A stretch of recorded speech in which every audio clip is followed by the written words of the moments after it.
अस्सलाम वालेकुम, डॉक्टर ज़ीशान। देखिए, आज जिस टॉपिक में बात करें तो बड़ा इंपॉर्टेंट है। वो टॉपिक ये है कि होम्योपैथी फेल कब होती है।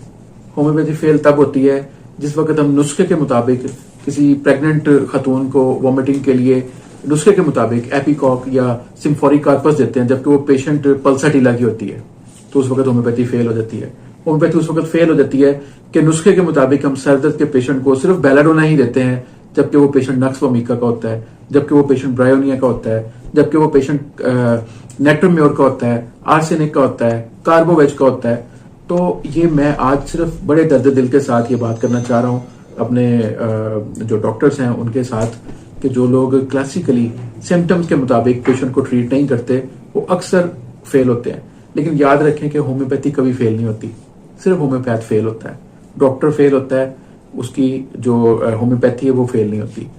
लेकिन वक्ती तौर पर धचका जरूर लगता है, लोगों का एतमाद जरूर उठता है। इसलिए बहुत तवज्जो के साथ जब भी किसी पेशेंट को ट्रीट करें, बहुत तवज्जो के साथ उसकी सिम्टम लें और सही अकॉर्डिंग टू सिम्टम्स उसकी मेडिसिन जो हैं वो दें, वरना ट्रीटमेंट नहीं होगा।